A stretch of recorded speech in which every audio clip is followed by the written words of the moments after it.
Hi folks, in this exercise video we are going to focus on the hip. Per usual, this video is inspired by a recent patient encounter dealing with some gluteus medius pain. So let's just reorient ourselves with the hip. The hip is the leg bone, the thigh bone, or the femur, fitting into the acetabulum socket joint of the pelvis. So this is another ball and socket joint.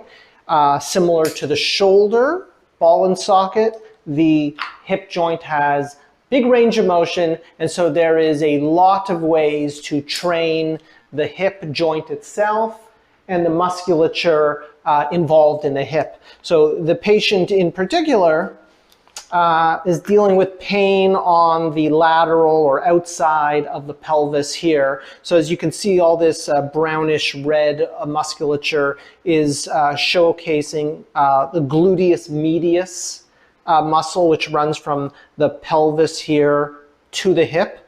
And below that, you have the gluteus minimus. And then not shown here, but you'd have the gluteus maximus on the back side of the hip as well. Also shown here are some short muscles that run from the hip to the sacrum and pelvis, commonly known as the rotator cuff of the hip. I know we often think of the rotator cuff being a shoulder group of muscles, and it is, but we have a similar group of rotational musculature here in the hip. And if I flip the body around, you can see this long muscle from the low back, the psoas muscle, runs from the low back to the front of the hip and joins up with its partner here, the iliacus, becoming what's commonly known as the iliopsoas tendon in the front of the hip. Now, not shown here is some more superficial musculature as well. We have the quadriceps muscles, one of which crosses that joint, so is involved in hip flexion.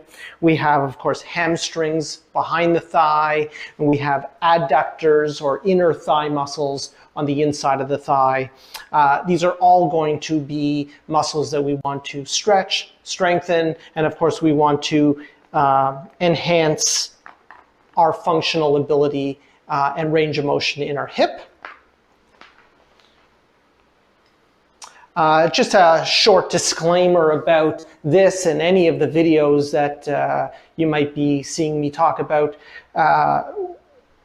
My level of ability with mobility work, with strength work, with stretching work, that's my abilities. They're not your abilities. You may be better than me at some aspects of training, at stretching, strength, whatever. You might also be worse. We also are different ages, so the level of degeneration in our muscles or tendons or joints, commonly known as osteoarthritis, we're all going to be different. What's really important here is you don't necessarily try and copy what I'm doing, but use these exercises as a sort of understanding of what you're trying to do with your body. You may have smaller range of motion, you may not have as much endurance in strength activities. So figure out, as you do these exercises, where you're at. We'll call that point A. And all of our point A's are different. But we're all trying to work towards point B. And once we get there, that's the progression. And then our new point B becomes our point A, and then we're going to progress to a new point B. So here's a group of exercises we can include for going after the hip in terms of strength, mobility, and flexibility. So the first one is commonly known as like a rock back. So what I'll do is I'll get onto my knees and hands and then just rock back, bringing my bum as close to my heels as I can go. So you're going to get a knee range of motion effect here, a hip range of motion effect here. This will also even create some stretching of the low back.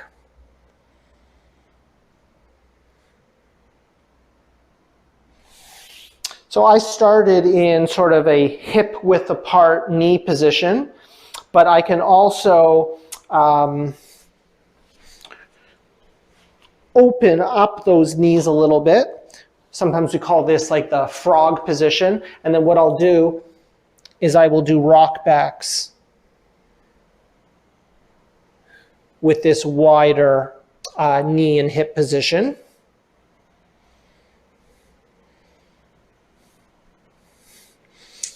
And then what I will also do is I'll also take a similar position, but put one leg out. That way I'm going to get some stretching in my inner thighs, my adductor muscle group.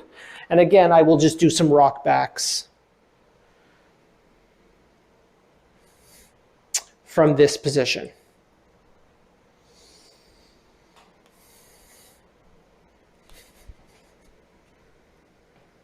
Whatever we do on one side, we're going to do on the other.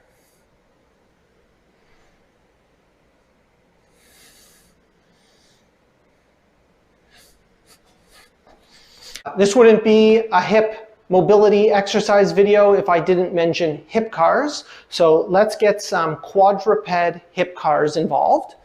So I'm going to get into my quadruped base position. I am going to posterior pelvic tilt a little just to create a brace in my low back and keep that stable.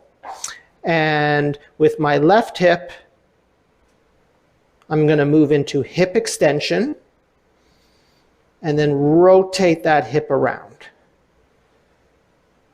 and repeat.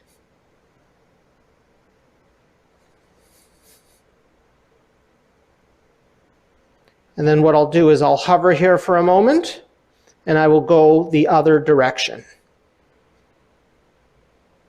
So here's my hip flexion, abduction, internal hip rotation, hip extension, and back through.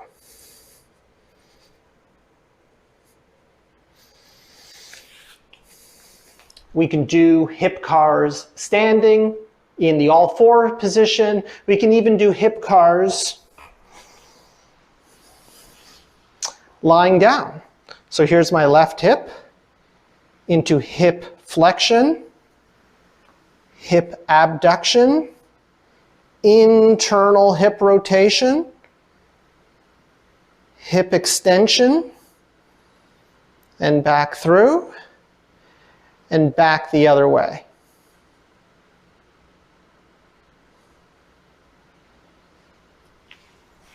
Hip cars. Most people say hip cars are one of their favorite cars that I prescribe them. They're not more valuable than cars of the shoulder blade, the neck, the knee, the ankle, the wrist, the elbow. But I think a lot of people get a lot of good range of motion out of their hips, so it becomes one of their favorite go-to mobility exercises. Now, let's get into another base position to train hips. We'll call this one hip 90-90. Again, I learned this one through the functional range systems training certification. So hip 90-90 refers to 90 degrees at the knees. So my knees are bent 90 degrees. The level of opening in my hips is, again, whatever you're feeling comfortable with. This is even a little bit too wide for me. I'm a little bit more comfortable there. So in hip 90-90, we can do all sorts of things. We can simply sit here and let the hips get comfortable just sitting in hip 90-90. So this hip is in an externally rotated position, while this hip is in an internally rotated position. I can just sit here and breathe and let these hips get comfortable. Once I'm ready, I can then actually begin, let's say, a stretching program for my hips. So I'll take my upper body and I'm going over this lead thigh here until I start to feel a stretch in my right hip. And I'm feeling that sort of behind my hip. And eventually, my range of motion will allow me, but maybe not you, to get fully folded over into this position. And what I would do here is I would, like any stretch, hang out here for at least 30 seconds. But often this is an enjoyable position to stay for longer, even upwards of 2 minutes. Now, once I'm done that 2 minutes of breathing and stretching out this front hip, what I can then do is do some isometric strength work from this position. So what that means is I'm going to use my hip musculature to contract while in this elongated position. So the first one I'm going to do is I'm going to take this whole front leg and foot, and I'm going to, using my hip muscles, drive it into the ground. Now, no movement's going to occur. That's why it's called an isometric. But you're going to feel the tightening up around your hip, and you're going to hold that muscle contraction for, I'm going to do it here for 5 seconds. 5, 4, 3, 2, 1. I'm going to take a deep breath in. And as I let that breath out, I may even get a little bit more flexibility out of that hip. And then what I can do is, in this new position, do isometrics again. So again, I'm going to take this foot here and I'm driving it into the ground. Musculature of my hip is contracting. I'll breathe, and then I'll relax and stretch a little bit more. Then what I will do is I'll actually isometrically strengthen the hip in an opposite direction. So instead of driving this foot through the ground, I'm going to be bringing this upper leg towards me while I contract my upper body down into the leg. So it's as if we're getting a bit of a sandwich effect. So if I'm already in this position, now I'm taking this whole front leg and I'm driving it up to me while my upper body drives back down. Almost as if you had a piece of paper and just squished it in between the sandwich breads there. So my leg is pushing up into the back side of the paper. My abdomen is folded down onto the top side of the paper. And now you can't pull the paper out. If I relax the contraction, I can pull the paper out. After some repeated isometrics, we could be done with that side of the leg, and now our focus is going to become the other leg.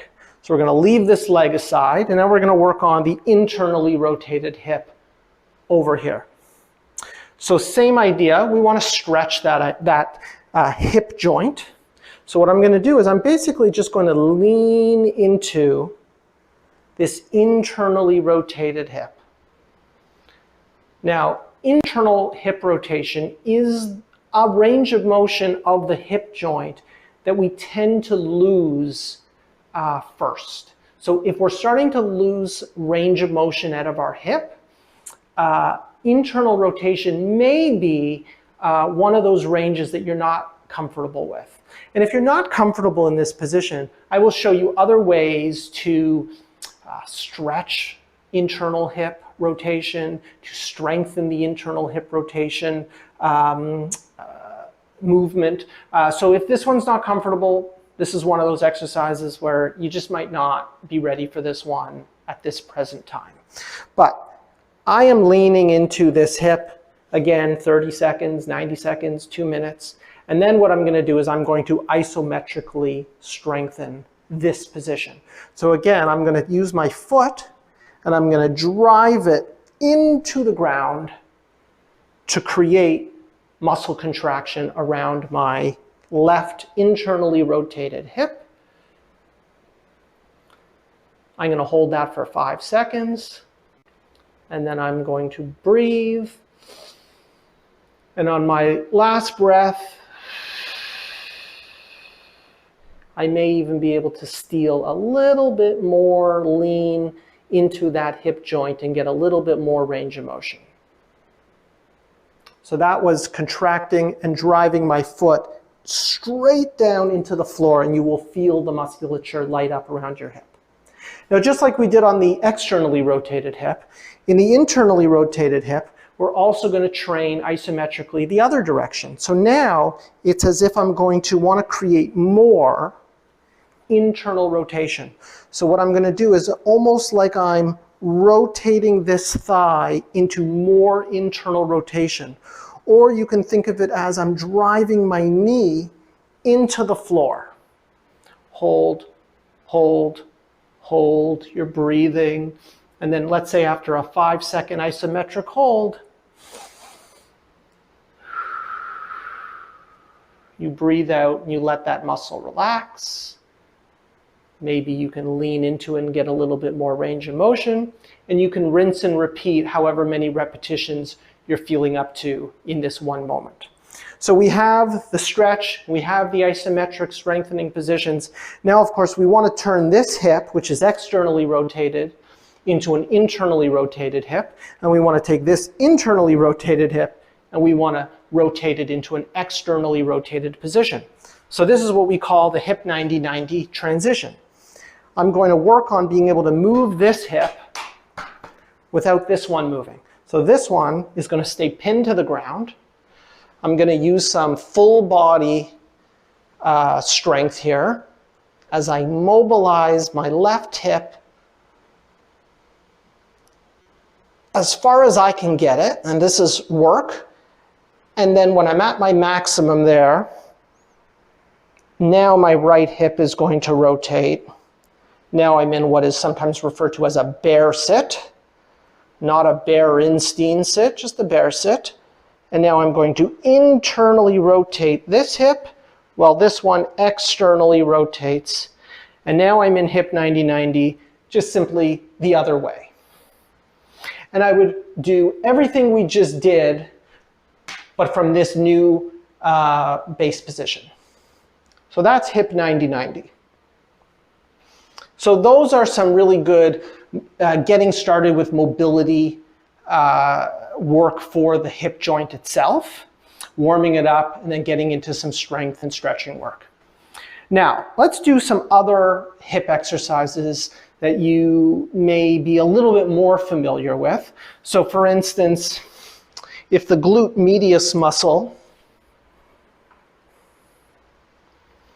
is part of the problem, maybe it's not strong enough to support the pelvis, you may get commonly prescribed what we call lateral leg raises. This targets that muscle in particular. So here I am with almost fully straight legs. Notice I'm not hiking up with my pelvis. I want to keep my pelvis fairly neutral. My feet aren't touching anymore, so there's muscle contraction keeping this here. And then what I'm going to do is a series or a set of lateral leg raises. And again, everybody's level of strength and endurance is different, so I won't pretend that I know how many you can do or how many sets of it you can do.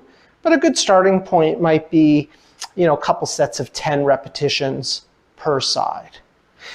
Lateral leg raises are commonly prescribed.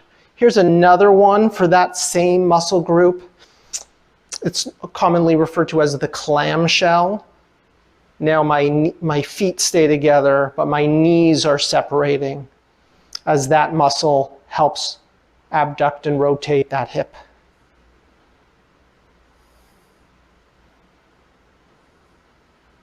So those are pretty common. Now here's another hip position or base position you can get into. Now we're going to go into the butterfly. So I got my feet together. I'm sitting up tall and I'm getting a little bit of a stretch in my adductor group while my hips are sort of externally rotating in the socket. And again, this can be a stretch position where you just hold the position. You may even lean a little bit forward and get more of a stretch to the inner thighs. But you can also strengthen the musculature in this position too, just like we did in hip 90-90. So what I would do is I would either use my hands or my forearms to push my knees down towards the floor. And then that's the stretch. The strengthening will be, my knees are gonna push back up into my arms. I'm not letting the movement occur. If I did, this would happen. So there's a strength, isometric strength happening here in the inner thighs. And again, you can hold that for 5 seconds. You can hold that for 10 seconds.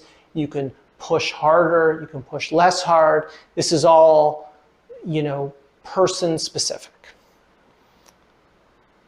And then after I've isometrically pushed up, I'm going to breathe in and out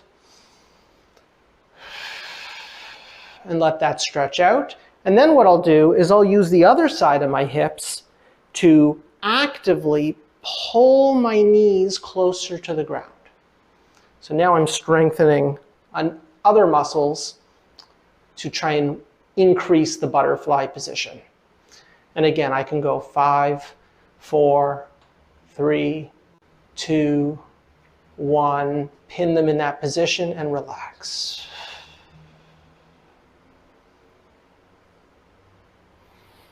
Now, let's get into some standing positions for some exercises. How about the squat? This is a classic hip strengthening exercise. Put my hands out for balance. We can start with mini squats, like so. If that's difficult to do from a balance perspective, you could set yourself up with a chair. Start in the chair. And then what you do is you'd just lean a little forward to get your body weight over your thighs and heels. Use the musculature to help control coming up and out of this position. As on your way down, you're basically, you know that the chair is going to be there, you're just looking for it. Like so. But eventually, we do move into deeper and deeper and deeper squats when our body is ready to access that. Now, there are different things you can do to play around with your squats. Right now my feet are hip width apart, but what I could do is I could widen my hips. I could even turn out my hips so my feet are facing the walls, and I can come into a squat position that way, sometimes referred to as a sumo squat. I also like the idea of doing side squats where you're going to have a much wider base of support, and as you squat down, you're leaning towards one side.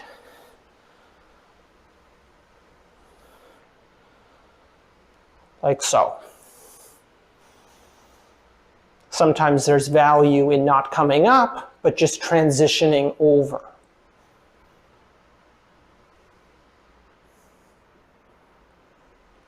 Like so. Now, if squats aren't your thing, lunges might be your thing. So what's the difference? Well, here you have a split stance. My feet are actually not in line with one another. They are separated to give me a little bit of a better base of support. And I'm just going to lunge straight down. Want to make this harder? Take those feet and put them closer in line with one another. And that makes it a little bit more of a balancing act, which recruits more muscle activity. And to progress with this, we can grab weights in our hands and start adding the resistance that way. So we had lateral leg raises and clam shells. We had the butterfly position for isometrics. We had the hip 90-90 for isometrics and mobility work. And then we get into sort of the classic squats, side squats, lunges. Now lastly, we need to stretch.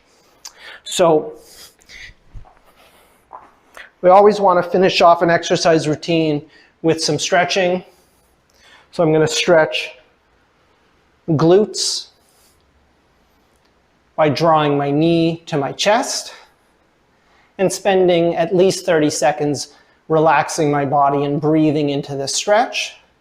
Of course, we would do the other side, and you can even do both at the same time.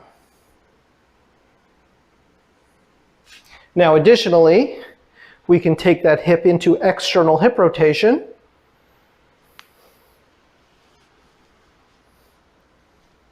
And stretch that position. If you don't like that position, you have hip 90-90 as an option. You also simply have sitting. And folding your leg over while sitting, you can add some overpressure to get a little bit more stretch. Now, that's stretching glutes and the rotator cuff of the hip. Now we also want to stretch the rotational aspect of the hip, where the hip goes into internal hip rotation.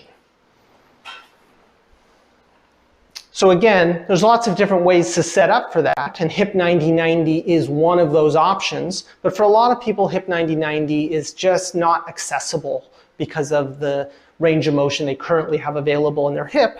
So here's where a broomstick or some kind of stick can be handy. And what I'm going to do is I'm going to take this stick, put it on the outside of my thigh, and then to the inside of my foot. And then what I'm basically going to do is use the handle of this to force my hip passively into internal hip rotation.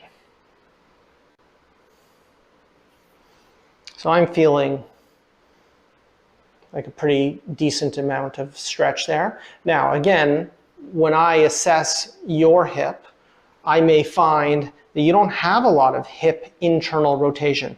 So when you do this yourself, you may find that there's not a lot of give there. Feel what you feel. Whatever you feel is valid. Just because I can go to there doesn't mean you can. And believe me, I know lots of people in my industry especially who have studied functional range conditioning whose hip mobility and strength is through the roof. So if you're wondering, how far can we really take this?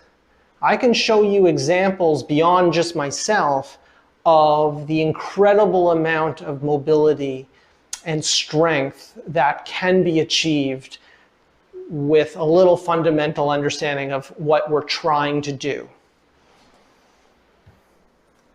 Just while I'm here, here's another way to strengthen hip internal rotation. I could squeeze a yoga block between my knees and then fan my legs out like that. That's a repetition of internal hip rotation. And if you've ever done this before, you'll know, you'll feel it. Now the last stretch I want to show you is the hip flexor or psoas muscle stretch. Just a reminder, that psoas muscle starts in the low back, cuts through the abdomen to the front of the hip, connects with its partner here, the iliacus, and they form the common iliopsoas tendon.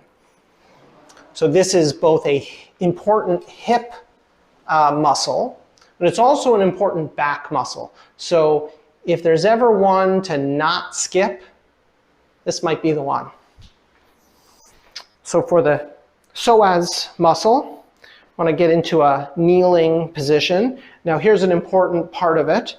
It's the posterior pelvic tilt, or the flattening of the spine, or the drawing of the belly button to your spine.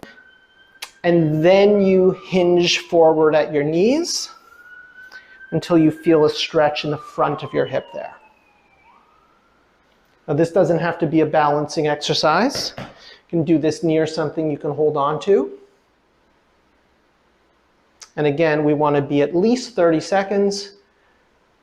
But over the course of the 30 seconds or even longer, you may find you can drift a little bit into more and more flexibility of that muscle. Just be sure you haven't lost your pelvic tilt. So we've mobilized the hip many, many ways. We've strengthened it in many, many ways, often building on the positions that we use to create mobility.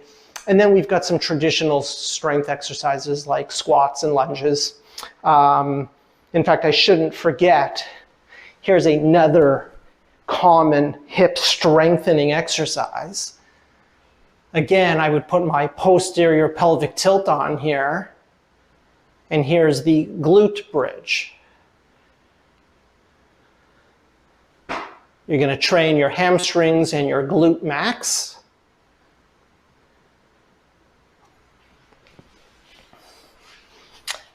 And then, as discussed, you're going to stretch all this tissue out at the end of your training session. If you have questions, email me. If you want to come on in, please do so. The tissue that we work on, the tissue that you train, is sort of necessary. Because if we don't get into positions, we don't train tissue, it's likely to get injured. It might not happen right away, it might take time. We're all very familiar with the degenerative process of, osteoarthritis, or we often find degenerative tearing of, let's say, rotator cuff muscles in the shoulder, the glute muscles of the hip. So this stuff is pretty common. If we want to do our best to prevent, now there's no guarantee, but if we want to do our best to prevent, then we do want to get into a variety of positions with a focus on not just pure strength, but in joint mobility and flexibility. And pairing that with a strength routine is a pretty good way to get going at attempting to avoid injury, or hopefully just serious injury. I hope that helps. I'll see you in the office.